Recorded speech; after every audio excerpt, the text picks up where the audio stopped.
India TV YouTube channel को subscribe करें और बेल आइकन दबाएं।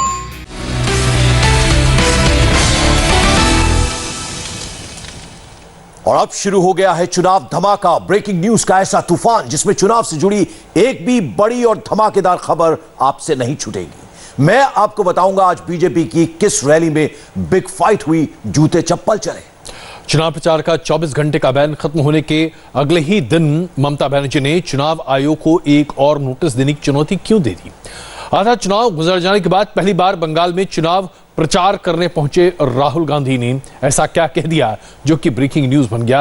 और उसके साथ साथ चुनाव आयोग 16 अप्रैल को एक बैठक बुला रहा है। इन तमाम खबरों के पीछे की खबर मैं आपको बताऊंगा। लेकिन चुनाव धमाका की शुरुआत बंगाल चुनाव को लेकर बहुत बड़ी खबर से करते हैं। बंगाल में कोरोना के बढ़ते प्रकोप को देखते हुए चुनाव आयोग ने, जैसा कि अजय ने बताया, 16 अप्रैल को सभी दलों की बैठक बुलाई गई है। कोरोना को लेकर चुनाव आयोग 16 अप्रैल को दोपहर 2 बजे करेगा यह सर्वदलीय बैठक।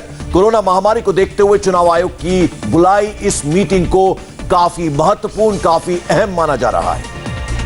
इसमें कोई शक नहीं है कि चुनाव आयोग की इस बैठक पर बहुत उम्मीदें हैं। बंगाल से जो आंकड़े आ रहे हैं कोरोना के संक्रमण के, वो अपने आप में डराने वाले हैं। सिर्फ बीते 24 घंटे में 4700 से ज्यादा कोरोना के संक्रमित होने वाली खबर सामने आ चुकी है। ये आंकड़े सामने आए हैं। 20 से ज्यादा लोगों की मृत्यु हो चुकी है। लगातार ग्राफ में इजाफा हो रहा है। और सबसे बड़ी बात तो यह है कि कोरोना का इन्फेक्शन रेट बंगाल में 9 गुना बढ़ चुका है बीते एक हफ्ते में। जाहिर सी बात है चुनाव आयोग को अब इस बात पर संज्ञान लेना होगा कि चुनाव प्रचार की प्रक्रिया क्या बदस्तूर जारी रहेगी। और इस सब के बीच ममता बनर्जी आज फुल एक्शन मोड में नजर आई। दीदी आज कूच बिहार पहुंची, जहां चौथे राउंड में जबरदस्त हिंसा हुई थी। सीआईएसएफ की फायरिंग में 4 लोगों की यहां मौत भी हो गई थी।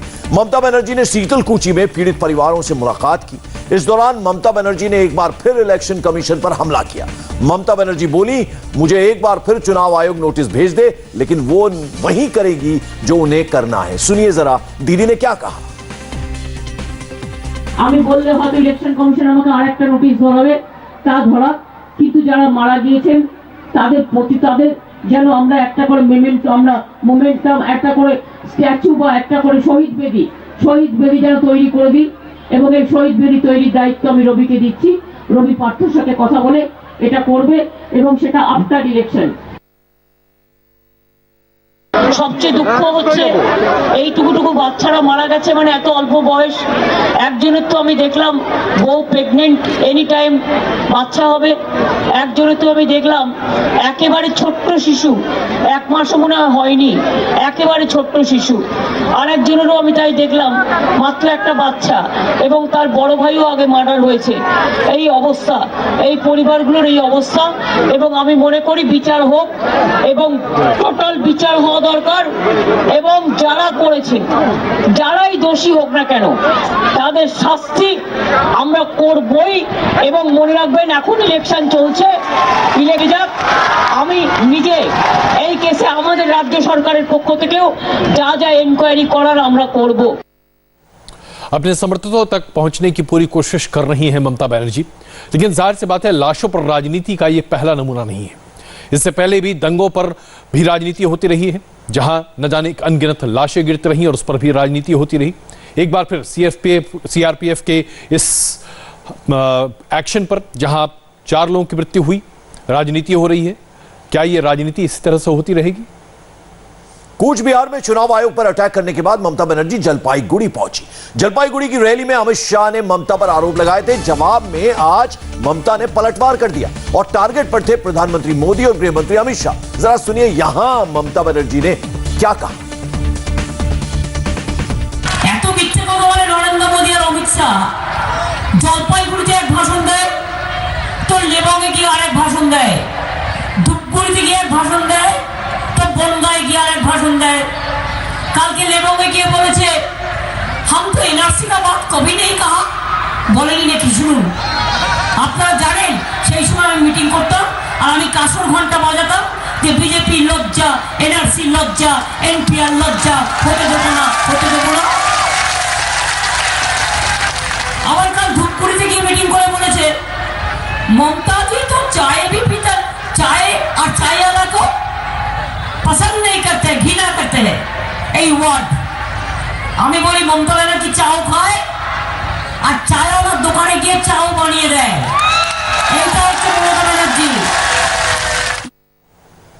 2019 में लोकसभा के चुनाव के दौरान जब भारतीय जनता पार्टी के अध्यक्ष के तौर पर अमित शाह बंगाल की यात्रा पर गए थे, उन्होंने स्पष्ट तौर से कहा था कि एनआरसी बंगाल में जरूर लागू होगा, क्योंकि बहुत बड़े पैमाने पर गैर कानूनी तरीके से लोग बंगाल में रह रहे हैं। लेकिन अब बतौर गृह मंत्री अमित शाह ये कहते हैं कि एनआरसी लागू नहीं होगा, यानी कि सिर्फ 2 साल के भीतर 2 तरह के बयान। तो आपने देखा, ममता बनर्जी ने आज अमित शाह और नरेंद्र मोदी पर सीरियल अटैक किया, वहीं बीजेपी भी आज ममता पर हमले में पीछे नहीं रही। बीजेपी के राष्ट्रीय अध्यक्ष जेपी नड्डा ने अच्छी जगह रोड शो किए, पब्लिक मीटिंग और हॉल मीटिंग में भी हिस्सा लिया। हर जगह नड्डा के निशाने पर रही ममता बनर्जी और टीएमसी की सरकार। पश्चिम बंगाल के मंगलकोट में नड्डा बोले, दीदी अब बौखला गई हैं। उनकी बौखलाहट बताती है कि दीदी के हाथ से चुनाव निकल चुका है। जरा सुनिए क्या कहा नड्डा।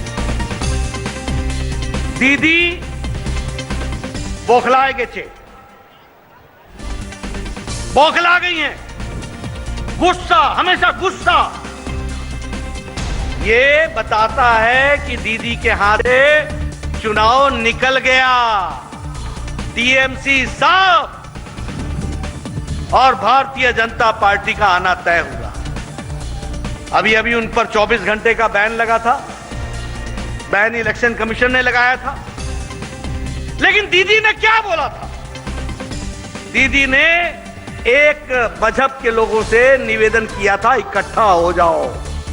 तो कैसा बंगाल का नेतृत्व रहा होगा 10 साल, जो समाज को बांटने का काम करती है। 2 मई को दरअसल कौन बौखलाएगा ये तो हम आपको जरूर बताएंगे, लेकिन जिस आत्मविश्वास के साथ भारतीय जनता पार्टी के तमाम वरिष्ठ नेता अपनी बातों को जनता के सामने रखते हैं, वो स्पष्ट बताता है कि भारतीय जनता पार्टी जानती है कि वो जमीन पर कितनी मजबूत है। और अंबेडकर जयंती के मौके पर बीजेपी ने बंगाल चुनाव में दलित कार्ड खेला। पार्टी अध्यक्ष जेपी नड्डा ने कोलकाता के बाहरी इलाके कदमपुकुर में रैली की। ममता बनर्जी की सरकार को दलित विरोधी बताया और आरोप लगाया कि ममता के गुंडे दलितों की हत्या करते हैं। यहां की सरकार, ममता जी की सरकार दलित विरोधी एक्टिविटी करे और ये हमको समझना चाहिए। अभी शीतलकुची में घटना घटी, 4 लोग मारे गए सीएपीएफ के कारण। हमें दुख है, घटना कुछ भी थी वो मालूम है, घटना के बारे में इलेक्शन कमीशन ने विस्तृत रूप से बताया है, लेकिन किसी की जान गई, हमें दुख हुआ। जिस तरह से लाशों की राजनीति आज पश्चिम बंगाल में बड़े पैमाने पर हो रही है, ठीक उसी तरीके से बाबा अंबेडकर के पुण्यतिथि पर आज जिस तरह से दलित वोट बैंक की राजनीति हो रही है, यह बताता है कि हिंदुस्तान में बीते 70 साल से दलित के नाम पर सिर्फ और सिर्फ कोरी राजनीति ही हुई है। और चुनाव धमाका में वक्त एक छोटे से ब्रेक का है। ब्रेक के बाद देखिए इस वक्त की हेडलाइंस और चुनाव से जुड़ी कुछ और ब्रेकिंग खबरें।